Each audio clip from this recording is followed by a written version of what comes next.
최경주 선수 혹시 들어보셨어요? 골프 선수입니다. 이 최경주 선수가 몇 달 전에 국내 대회 우승을 했대요. 우승하고 나서 울었답니다. 그런데 여러분, 최경주 선수가 한참 잘 나갈 때는 국제대회, 미국의 PGA 국제대회도 우승을 할 정도로 굉장히 실력 있는 선수입니다. 그리고 국내 대회는 뭐 말할 것도 없이 몇 번이나 우승을 해봤어요. 물론 이제 처음으로 우승을 했으면 감격스러워서 눈물을 흘린다는 게 이해가 되지만, 아니 국제대회에서 몇 번이나 우승하고 국내 대회에서도 몇 번이나 우승한 이 선수가 왜 몇 달 전에 벌어진 그 골프 시합에서 우승하고 눈물을 흘렸나, 좀 잠시 소개를 해드리려고 합니다. 이분은 나이가 만으로 56세입니다.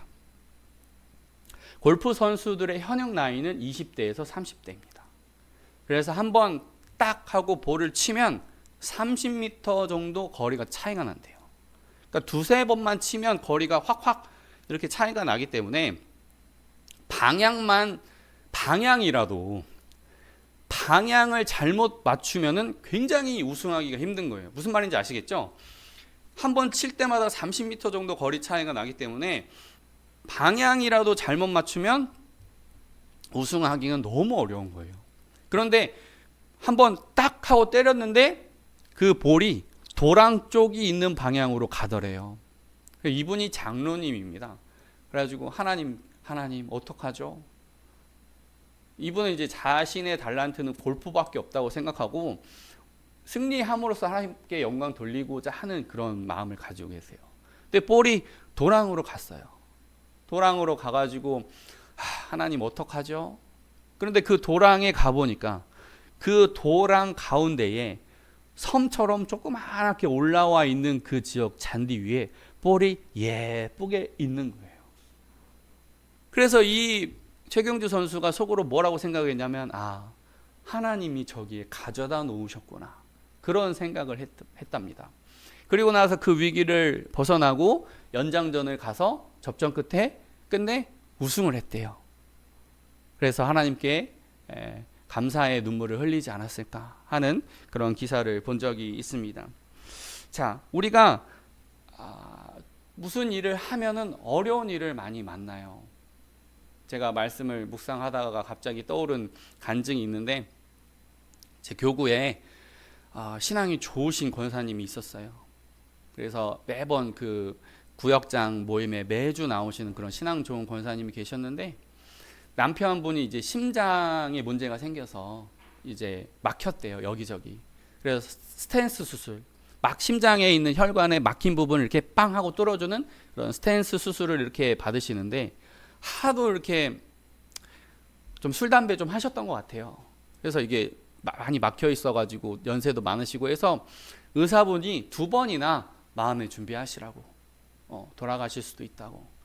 그게 전화가 저한테 갑자기 온 거예요. 제가 사무실에서 일하다 말고 중보기도실로 막 달려 내려갔습니다. 그리고 구역장님한테 막 전화하면서 지금 기도하시라고 그렇게 해서 한 1시간 정도 기도했던 것 같아요. 근데 전화가 왔어요. 목사님 감사해요, 살았습니다. 우리가 어려움이 있다고 해서 거기에 지는 것이 아니라 하나님은 우리를 그렇게 일으켜 주시는 분인 줄로 믿습니다. 우리는 그런 것만 기대하면 안 되겠지만은 하나님은 우리에게 그런 선물을 주셔요. 그리고 우리가 용기를 잃지 않아야 되는데, 오늘 본문에 보면 용기를 잃어버린 사람이 나오고 있어요. 엘리야가 그 사람입니다. 오늘 본문이 있기 전에 어떤 일이 있었느냐? 바알과 아세라 850명 대 엘리야 선지자 1명의 싸움이 있었어요. 영적 전쟁이 있었어요. 너희가 언제까지 둘 사이에서 머뭇머뭇하려느냐? 하나님이 참 신이시면 하나님을 섬기고 바알이 참 신이면 바알을 섬겨라 해서 영적 대결을 벌였고 이겼습니다. 그런데 이겼는데 아합과 이세벨이 이제 엘리야를 죽이려고 하니까 도망을 간 거예요. 어디까지 도망을 갔느냐? 바로 시나이 반도 끝에 있는 시내산으로 도망을 했습니다. 엘리야는 북이스라엘에서 활동하는 선지자예요. 요즘 말로 하면은 평양에서 활동하는 선지자입니다. 그런데 남유다를 지나서 진 광야와 바란 광야와 이름 모를 광야를 하나 더 지나서 시나이 반도 끝에 있는 시내산에 숨었어요. 이게 어떠한 느낌이냐? 우리나라로 따지면 평양 사람이 일본 도쿄에 숨어들었다는 것이나 마찬가지입니다. 국경을 몇 번이나 넘고 위기를 몇 번이나 넘어서 그 시나이 반도 끝자락에 있는 시내산에 숨어 있는 것입니다. 이처럼 처절하게 도망친 엘리야를 향하여서 하나님이 무엇라고 말씀하시냐? 오늘 본문 9에서 10절. 엘리야가 그곳 굴에 들어가 거기서 머물더니 여호와의 말씀이 그에게 임하여 이르시되 엘리야야 내가 어찌하여 여기 있느냐? 그가 대답하되 내가 만군의 하나님 여호와께 열심히 유별하오니 이는 이스라엘 자손이 주의 언약을 버리고 주의 제단을 헐며 칼로 주의 선지자들을 죽였음이 오며 오직 나만 남았거늘 그들이 내 생명을 찾아 빼앗으려 하나이다. 내가 어찌하여 여기 있느냐라고 묻고 있어요. 그런데 저는 이 말씀을 마주 대하면서 어떤 본문이 어떤 내용이 생각나느냐? 아담이 범죄하고 난 이후에 선악과를 먹은 이후에 숨었습니다. 그리고 나서 하나님이 아담에게 내가 어디 있느냐? 아담아 내가 어디 있느냐라고 묻고 계셔요. 그럼 하나님이 위치를 몰라서 그들에게 물어보셨느냐? 아니라는 거죠. 하나님은 아담이 어디 있는지 정확하게 알고 계셨고 엘리야가 어디 있는지 정확하게 알고 계셨어요. 그러면 왜 네가 어디에 있느냐? 네가 어찌하여 여기 있느냐라고 왜 물어보시는가를 더 초점을 맞춰야 돼요. 엘리야도 마찬가지고 아담도 마찬가지고 죄악 중에 낙심하고 범죄하여서 하나님과 사람을 피해서 숨은 거예요. 아무도 만나고 싶지 않은 것입니다. 하나님께 피할 수도 없지만 하나님도 별로 보고 싶지 않고 더더군다나 사람도 아무도 만나고 싶지 않습니다. 예수님의 제자들이 예수님이 십자가에 못 박히신 이후에 아무도 만나고 싶지 않았어요. 두려웠어요. 그래서 문들을 닫았다고 했어요. 클로즈가 아니라 락을 걸었다고 했어요. 커튼을 닫히고 암막 상태에서 껌껌한 데에 아무도 나를 만나주지 않기를 원했어요. 아무도 만나고 싶지 않았어요. 그러나 하나님은 그 사람을 찾아오신다는 사실을 기억해야 됩니다. 아무도 만나고 싶지 않은 심리 상태. 죄와 낙심과 절망의 그 엄청난 위기 속에서 아무도 만나고 싶지 않은 그 사람을 하나님은 만나주신다. 그게 우리에게 중요한 은혜의 포인트가 되는 줄로 믿습니다. 그래서 내가 어찌하여 여기 있느냐라고 묻고 있어요. 그리고 나서 이제 엘리야가 대답을 하죠. 그런데 본문 10절과 14절에 보면 정말 그럴듯한 이야기가 나옵니다. 내가 하나님을 사랑하는 마음이 없었습니까?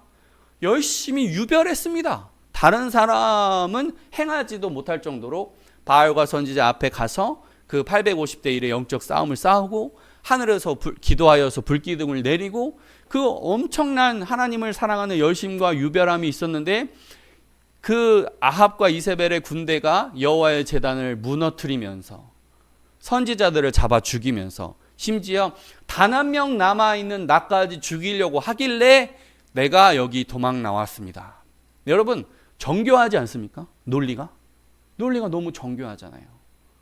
우리 역사를 보면 고려시대의 그 뛰어난 성군이었던 현종도 개경에서 나주까지 도망가요. 개경에서 나주까지 도망가요. 선조는 서울에서 한양에서 우주 넘어서 이제 조금 더 위기가 차니까 이제 명나라로 망명하려고 했습니다. 왕도 군 통수권자인 왕도 힘이 없을 때는 도망을 가는데 선지자가 무슨 군대를 거느리며 친위대가 있으며 무슨 기병과 보병과 뭐 그런 게 있겠냔 말이에요. 그래서 도망갔다 이거예요. 그래서 너무나 정교한 대답이에요. 그런데 하나님은 계속해서 네가 어찌하여 여기 있느냐라고 묻고 계셔요. 그래서 이 엘리야의 대답은 대답이 아니라 변명이 되어버려요. 왜? 하나님이 엘리야를 통해 하실 일이 있으니까. 엘리야는 대답을 했을 거예요. 아니 주님 상황이 이렇지 않습니까? 상황이. 근데 하나님은 계속해서 네가 어찌하여 거기 있느냐라고 묻고, 그거는 하나님이 몰라서 물어보시는 게 아니에요. 너 거기 있으면 안 돼라고 약간 꾸짖고 있는 겁니다. 약간. 그런데 이 대답이 변명이 되어버리는 하나님의 큰 능력이 다시 한번 나타나고 있는데요. 이어지는 본문 11에서 12절입니다. 여호와께서 이르시되 너는 나가서 여호와 앞에서 산에 서라 하시더니 여호와께서 지나가시는데 여호와 앞에 크고 강한 바람이 산을 가르고 바위를 부수나 바람 가운데 여호와께서 계시지 아니하며 바람 후에 지진이 있으나 지진 가운데에도 여호와께서 계시지 아니하며 또 지진 후에 불이 있으나 불 가운데에도 여호와께서 계시지 아니하더니 불 후에 세미한 소리가 있는지라. 산과 바위를 부술 만한 큰 바람, 지진, 불이 있었습니다. 그런데 엄청난 자연 현상도 중요하지만은 그 엄청난 자연 현상 뒤에 나오는 것이 마지막에 뭐라고 했습니까? 세미한 소리. 세미한 소리가 그 모든 자연 현상보다 더 중요한 거예요. 여러분, 일본에 지금 뭐 지진이 온다고 막 난리가 납니까? 동일본 대지진, 그 엄청난 지진만한 그런 큰 파동이 지금 여기저기서 징후가 포착되고 있다. 일본 여행 오지 마라. 뭐 이러한 뉴스가 보이지만 그 뭐 강도 9.0 이상의 큰 지진보다도 세미한 하나님의 음성이 더 중요하다는 거예요. 불.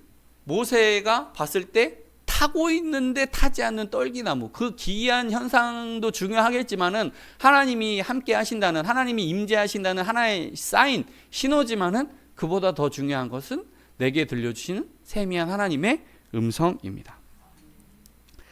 그래서 또 본문이 계속 이 사건이 이어지고 있어요. 엘리야가 듣고 겉옷으로 얼굴을 가리고, 이제 얼굴을 가렸다는 것은 주님을 향한 경외심과 두려움이 동시에 있다는 거예요.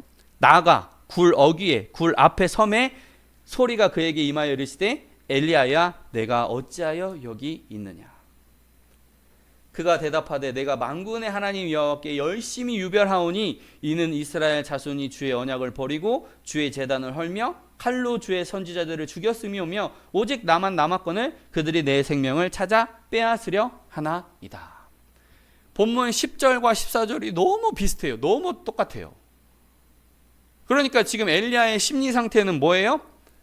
하나님, 제가 또 설명할게요. 잘 들어보세요. 이런 겁니다.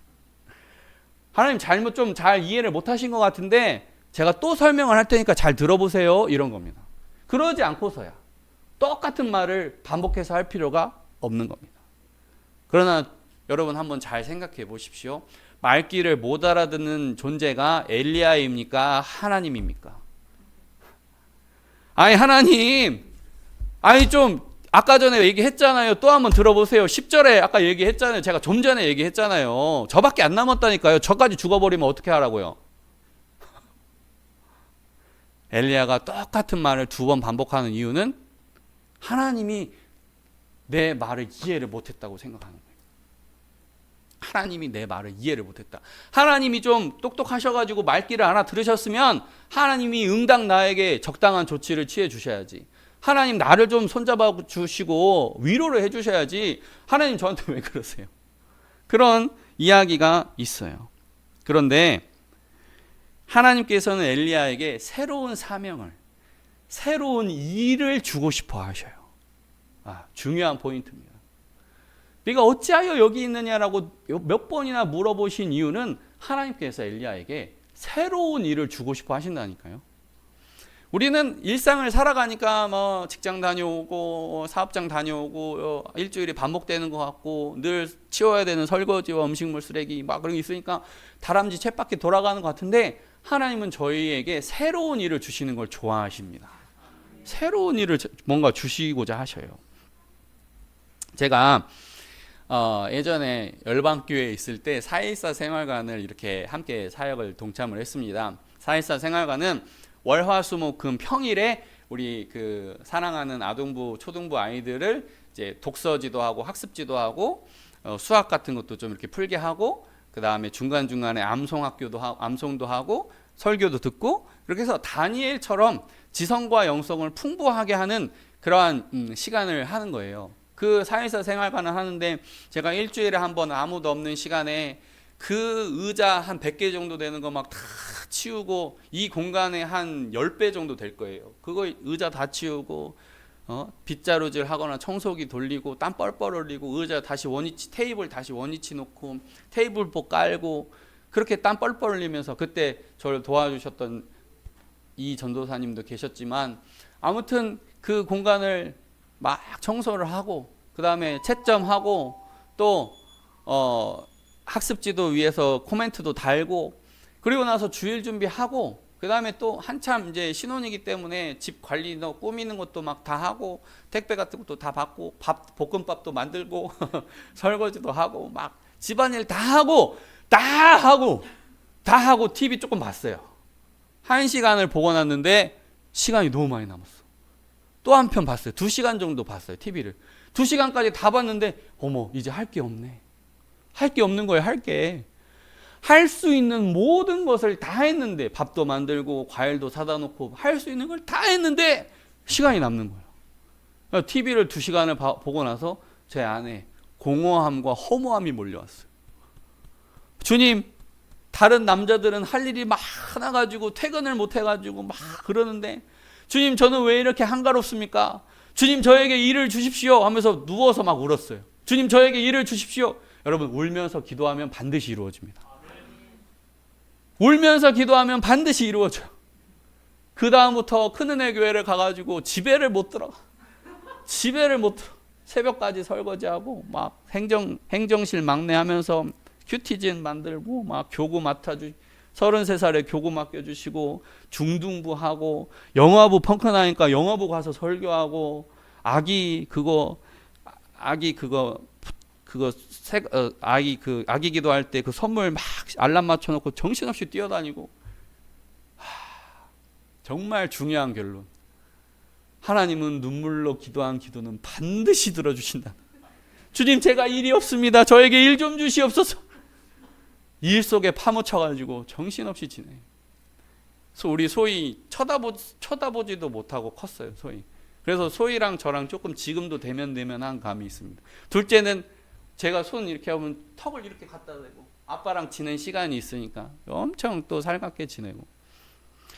그러니까 하나님은 저희에게 새로운 일을 주시는 걸 좋아해요.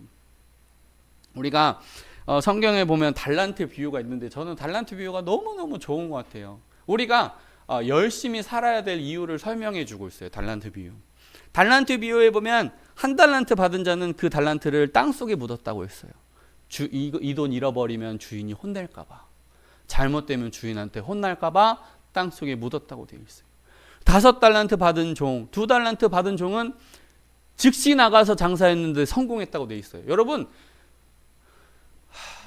장사해 보시면 아시죠? 기획이 절반입니다. 그러죠? 어떻게 장사할지 머릿속에서 기획이 쫙 나와야 돼요. 어떻게 해야 이 손익분기점을 넘길 수 있는가? 얼마에 떼와서 얼마에 팔아야 내가 손익분기점이, 내가 활동한 것만큼은 받아야 될 거 아니에요. 손익분기점이 정확하게 나와야 돼요. 손익분기점을 계산하지 못해도 하나님 은혜 주시면은 뭐 엄청 잘 될 수 있지만은, 대부분의 장사는 손익분기점을 정확하게 계산하는 것부터 나옵니다. 그런데 즉시 나가서 장사하려면은 주인이, 야, 말 먹이 많이 줘라, 짐 보따리 많이 챙겨라, 옷 여벌옷 3벌 4벌 준비하라. 아, 주인이 먼 길 떠나는구나, 나한테 일을 맡기겠구나. 그때부터 잠 못 자고 계획하는 거예요. 성실함이 우리 몸에 배야 돼요. 제가 교회를 하면서 늘 정직과 성실이라는 2가지 키워드를 너무너무나 좋아하는데, 생각해 보니까, 말씀 준비하면서 쭉 생각해 보니까 저희 아버지가 그렇게 사셨던 것 같아요. 성실하게, 정직하게 살려고 무던히도 노력하셨던 그 모습을 아들인 제가 조금 닮은 것 같습니다. 부끄럽지만, 아버지의 성실함을 따라가려면 부끄럽지만 그래도 성실하게 살려고 노력을 했던 것 같아요. 그래서 여러분도 성실하고 정직하게 살려고 노력 더 하셔야 돼요. 더 성실하게. 엘리야도 가만히 있으면 하나님이 역사하시기 어려워요. 제 아무리 아브라함이라도 바라보는 땅을 바라보기만 하고 가만히 있으면 차지할 수가 없어요. 점령할 수도 없어요. 다윗이 아무리 싸움을 잘해도 가만히 천막에만 있으면 성취할 수가 없습니다. 그러나 우리가 움직일 때 하나님 움직이시고, 우리가 걸어갈 때 길을 만드시고, 우리가 살아갈 때 삶을 만들어 내십니다. 이어지는 본문 15절에서 16절. 여호와께서 그에게 이르시되 너는 내 길을 돌이켜 광야를 통하여 다메섹으로 가서 이르거든 하사엘에게 기름을 부어 아람의 왕이 되게 하고, 너는 또 님시의 아들 예후에게 기름을 부어 이스라엘의 왕이 되게 하고, 또 아벨 무홀라 사밧의 아들 엘리사에게 기름을 부어 너를 대신하여 선지자가 되게 하라. 너는 길을 돌이켜 다메섹으로 가라. 하나님은 가끔 엄청난 것을 대충 얘기하시는 버릇이 있어요. 다메섹으로 가라. 이게 무슨 말이냐? 도쿄에서부터 러시아까지 걸어가라 이 말입니다. 그 당시에 느낌이 그래요. 느낌이. 국경을 통과해라. 시나이 반도에서 이름 모를 광야와 바란 광야와 진 광야를 지나서 다시 그 에돔과 아멜렉 지형, 국경 지형 넘어서 유다에서, 남유다에서 북이스라엘로 올라가서 그 위에 두로와 시돈 지나서 다메섹으로 가라. 이 도쿄에서 지금 러시아로 가라고 하는 거랑 똑같단 말이에요. 그 당시에 뭐가 있어요? 비행기가 있어요, 기차가 있어요, 자동차가 있어요. 대책이 없어요. 하나님 지금 엄청난 말씀을 다메섹으로 가! 그러면 그래서 우리는 이러한 말씀을 제가 한번 먼저 읽어볼 테니까 한번 들어보시고 따라해 보시면 좋겠어요. 하나님은 아니 지금 말고 나에게 가라고 명령하신 하나님께서 모든 사람과 사건과 방법을 주셨다. 자, 한번 따라해 보세요. 나에게 가라고 명령하신 하나님께서 모든 사람과 사건과 방법을 주셨다. 아멘. 다메섹으로 가라. 대충 얘기하신 것 같아도 모든 사람과 사건과 방법을 주신 거예요. 이스라엘 백성들이 그 광야길 통과한 것처럼 그 힘들게 내려온 엘리야에게 다시 한번 거꾸로 올라갈 수 있는 힘을 하나님이 주신다는 것입니다. 그래서 이제 하사엘에게 기름을 붓고 예후에게 기름을 붓고 엘리야에게 기름을 부으라. 이게 시대와 역사를 바꾸는 중간자가 되어라는 말이거든요. 시대와 역사를 바꾸는 중간자 역할. 마치 사무엘이 사사 시대를 끝내고 다윗에게 기름을 부어서 사사기에서 왕정으로 역사를 바꾸듯이 너는 2명의 왕조에게 기름을 부으라는 거예요. 2명의 왕에게. 2명의 예비된 왕에게 기름을 부으라. 엄청난 하나님의 말씀이죠. 엘리야가 지금 하나님 일 제가 성령 충만해가지고 하나님 제가 주의 일을 하겠습니다. 저를 부르소서, 저를 쓰옵소서 할 때 하나님이 부르신 게 아니라 그냥 죽기 싫어가지고 그냥 비리비리 굴 속에 숨어있는 그 엘리야에게 하나님은 2명의 왕들을 교체시키는 그 역할을 하라는 거예요. 그리고 엘리사에게 기름을 부어서 너의 역할을 수행할 수 있는 다음 사람까지 만들어내라 라고 말씀하고 있는 겁니다. 엘리사를 이제 가르치고 기름을 붓고 하는데 엘리사는 영적인 욕심이 많은 사람. 당신의 갑절의 영감을 받기를 원합니다. 그런 영적인 욕심 있는 사람에게 영적인 것을 막 가르쳐야 되는 막중한 책임이 엘리야에게 있는 것입니다. 제가 개척하고 나서 그런 생각이 들었어요. 종종 말씀드린 것 같은데 하나님 교회가 이렇게 많은데 교회를 또 해야 되는 이유가 무엇입니까? 주님 목사님들이 이렇게 많은데 특별히 저를 또 사용하셔야 되는 이유가 무엇입니까? 라고 하면 여러분들 때문에 그런 것 같아요. 네. 하나님께서 이렇게 대면에서 볼 수 있는 여러분들을 이렇게 만나게 해주신 것을 보면 하나님께서 이 교회를 하게 하신 이유가 여기 있다는 것을 알 수 있어요. 제가 기도를 하는데 너무 피곤해서 약간 졸면서 기도를 한 것 같아요. 졸면서 자다가 기도하다가 자는 건지 기도하는 건지 기도하는 건지 자는 건지 약간 그 경계에 있는 그 기도를 하는데 하나님께서 저에게 꿈으로 그걸 보여주시더라고요. 저희 교회 저쪽 방 있죠. 제 집무실 바로 옆에 방. 그 방문을 이렇게 여니까 노란색 옥수수가 엄청 가득한 거예요. 꿈 중에 보여주신 거예요, 하나님이. 그래서 이게 뭘까? 이게 뭘까? 그런데 제가 아직까지 해석하기로는 우리 대면에서 만나는 성도님들 외에도 홈페이지와 유튜브와 방송을 통해서 은혜 받고 계신 성도님들이 있지 않나, 그런 생각이 들었습니다. 하나님께서는 우리의 지경을 우리가 생각하지 못하는 영역까지 넓혀주고 있어요. 그리고 나서 제가 이제 뭐 기분이 좋았는지 찬양을 흥얼흥얼, 찬양을 흥얼흥얼, 이렇게 찬양을 불렀다기보다는 찬양을 약간 흥얼거리기도 하고 부르기도 하고 그랬습니다. 그러면서 하나님이 저에게 주시는 그 영적인 묵상이 뭐냐면, 하나님은 찬양을 너무 좋아하신다. 하나님 찬양을 너무 좋아해. 왜? 얼마만큼? 찬양하는 사람을 전문적으로 둘 만큼. 목사라는 아예 직책을 둬가지고 찬양하게 하는 거예요. 하나님이 찬양이 얼마나 좋으면 배짱이 같은 그런 목사를 만드실까. 세상 사람들이 보면 목사는 배짱이입니다. 여러분, 배 만드는 조선소 뉴스 보면 얼굴에 그 용접기구 차고 그 엄청난 특수장갑 끼고 팍 불꽃을 튀기면서 하다 산업의 욕군들 있잖아요. 우리 또 기사분들 보면은 뭐 큰 트럭을 이제 사셔가지고 하면은 뭐 3-4시간 자고 쪽잠 자고 트럭에서 자고 팍 부산과 서울을 왔다 갔다 하면서 물류의 허브 역할을 해주시는 그런 기사분들 보면 그런 분들 좀 노동하는 것 같아요. 근데 저는 저 나름대로 설교 준비하는 것이 때로는 또 어려운 부분들이 있겠지만은, 저는 세상 사람들이 보면 배짱이입니다. 배짱이. 목사들 쉽게 돈 번다고 뭐 그럴지도 모르겠어요. 배짱이에요. 배짱이. 개미와 배짱이 이야기를 보면 교훈이 뭐예요? 배짱이처럼 살지 말고 개미처럼 살아라. 그게 전통적인 해석입니다. 그런데 왜 하나님은 배짱이를 두셨을까? 왜 하나님은 찬양을 전문으로 하고 기도를 전문으로 하고 남들이 보면 땀도 안 흘리는 것 같고 그런 사람을 왜 두셨을까? 하나님은 찬양을 그렇게 기뻐하신다는 것밖에 결론이 안 나와요. 여러분 찬양 많이 좀 부르시면 좋겠어요. 찬양을 조물조물 수준으로 하는 게 아니라 때로는 조금 목이 아플 정도로 그렇게 힘차게 기도하면 좋겠습니다. 어쨌든 이런 은혜들이 이어지고 있는데 이어지는 17에서 18절, 하사엘의 칼을 피하는 자는 예후의 칼을 피하는 자는 엘리사가 죽이리라. 그러나 내가 이스라엘 가운데 7,000명을 남기리니 다 바알에게 무릎 꿇지 아니하고 다 바알에게 입 맞추지 아니한 자니라. 하나님은 희망을 주시는 분이세요. 너밖에 안 남았다고 생각하지? 아니야, 7,000명이 있어. 너가 끝이라고 생각했지? 아니야, 끝이 아니야.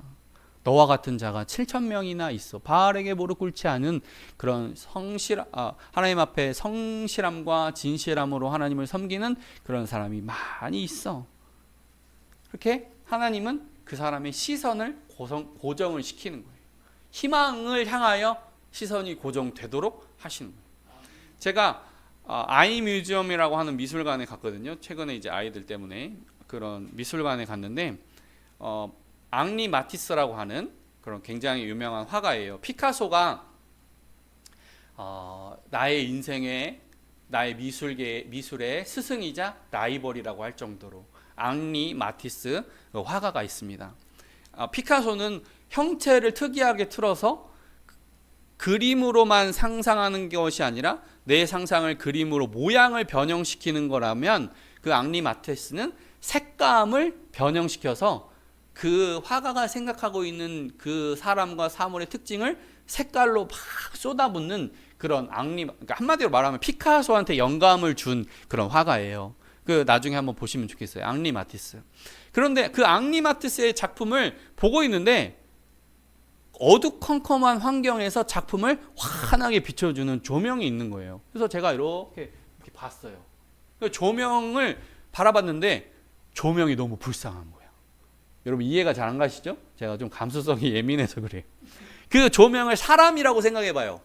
사람이 그냥 꽁꽁 묶여가지고 거기만을 쏠 수밖에 없어. 그런데 빛을 막 쏴야 되니까 열이 막 발산을 해. 그러니까 사람을 묶어놓고 저런 일을 시킨다고 하면 너무 가혹한 거야.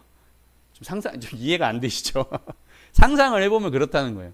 근데 그 조명의 역할이 그리스도인의 역할로 보이는 거예요. 완벽하게 고정돼가지고 작품을 비추는 그 역할. 예수님의 십자가가 완벽하게 고정되어 있잖아요. 자기 몸이 십자가에 완벽하게 고정됐잖아요. 그런데 그 십자가가 하나님의 영광을 조명한다는 거예요. 내가 너희를 이만큼 사랑한다라고 하는 하나님의 사랑과 영광을 조명하잖아요, 십자가가. 그러니까 우리의 시선이 그 정도로 고정이 되어 있어야 되고 우리의 삶이 그 정도로 고정되어 있어야 돼요. 그런데 신기한 것은 고정되어 있는 그 삶이 엄청난 좋은 에너지를 발산한다는 거예요. 이게 신비입니다. 그리스도인이 되면 뭔가 고정되어 있는 것 같고 세상 사람들이 즐기는 거 못하는 것 같고, 그런데 그 안에 엄청난 열정과 진실과 성실과 하나님이 주신 모든 영광이 발산되고 있는 거예요. 그런 은혜가 저와 여러분에게 있기를 예수님의 이름으로 축복합니다. 마지막으로 우리가 희망을 지금 얘기하다 말았잖아요. 우리의 희망은 사랑하는 아들아, 내가 너의 수고를 안다. 그러면 끝나는 겁니다. 사랑하는 내 딸아, 네가 보이지 않는 곳에서 수고한 것을 내가 안다. 그러면 끝나는 거예요. 그래서 여러분에게 그런 희망이 있었으면 좋겠어요. 사랑하는 아들아, 네가 안 볼 때, 사람들이 안 볼 때 행한 것을 내가 안다.